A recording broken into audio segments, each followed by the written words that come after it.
Seconde vidéo spéciale de Rewind de l'année 2017 et aujourd'hui nous parlons non pas des tops mais des flops de l'année cinéma 2017, le tout en 180 secondes.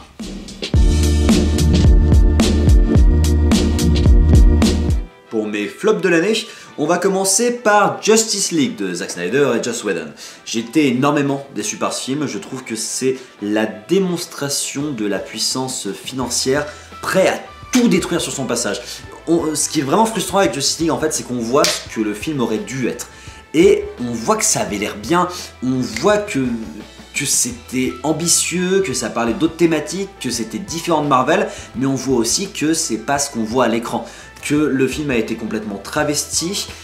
C'est un mauvais collage de scènes complètement bateau, de mauvaises blagues pour faire un film de 2 heures qui est sans enjeu, sans musique, parce que j'ai détesté la partition de Danny Elfman, sans acteurs, parce qu'ils n'ont pas envie d'être là, et globalement sans âme, et c'est un énorme gâchis. Le deuxième film dont j'ai envie de vous parler, et on reste sur l'univers DC, c'est Wonder Woman de Patty Jenkins, qui m'a encore plus déçu que Justice League, lui, dans le sens où j'ai détesté que le film soit vendu comme un film féministe, je vais y arriver, et je trouve que Wonder Woman est un film profondément sexiste, en plus d'être globalement très mauvais de toute façon. C'est une copie bas de gamme des débuts de Marvel, de Captain America et Thor, je les ai passés dans le mixeur et paf, ça fait Wonder Woman, et qui est menée par une mannequin qui ne se donne même pas la peine de jouer.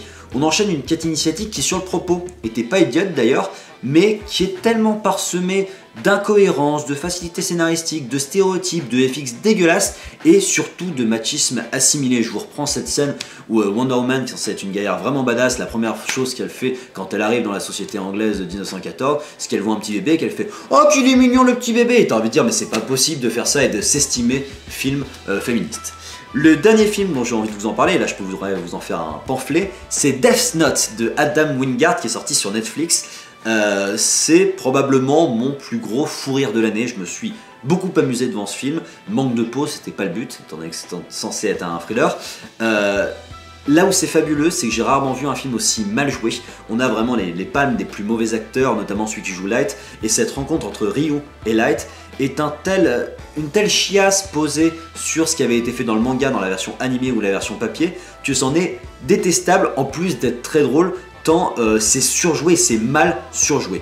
Le scénario est en plus ultra bancal, ils ont voulu faire les choses différentes du manga, et je suis plutôt partant pour essayer de faire une adaptation, sauf que là où le manga est très précis dans sa digeste, dans sa limitation d'univers, et ben là ils ont créé d'autres règles, ce qui n'était pas forcément nécessaire, pour que ce soit incohérent avec ces mêmes règles qu'ils venaient de créer et qu'ils n'ont même pas réussi à engendrer dans leur propre film. Ça a voulu se différencier du manga, mais ça s'est aussi différencié du manga en termes de réussite et en termes de cohérence. C'était la grande force de Death Note, qui était un thriller ultra cohérent malgré les règles magiques de l'univers. Et c'est vraiment dommage, tant c'est loupé sur le plan technique, sur le plan actoral, au niveau des images c'est pas si mal, mais bon, on s'en fout, et ben c'est une bonne grosse daube. Et top.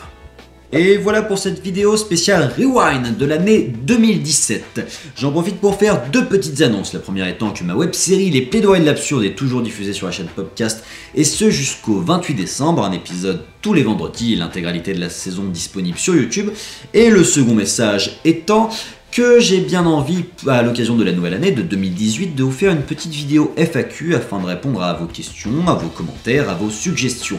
Donc profitez des commentaires de cette vidéo pour m'adresser vos questions, vos commentaires, vos suggestions, et je tâcherai d'y répondre non pas par écrit, mais par vidéo, si ma foi il y a assez de commentaires, pour alimenter une vidéo d'au moins 180 secondes. C'est un peu le concept. Voilà, je vous invite à liker, commenter, vous abonner, et je vous donne rendez-vous très bientôt sur la chaîne Popcast pour d'autres critiques ciné en 180 secondes.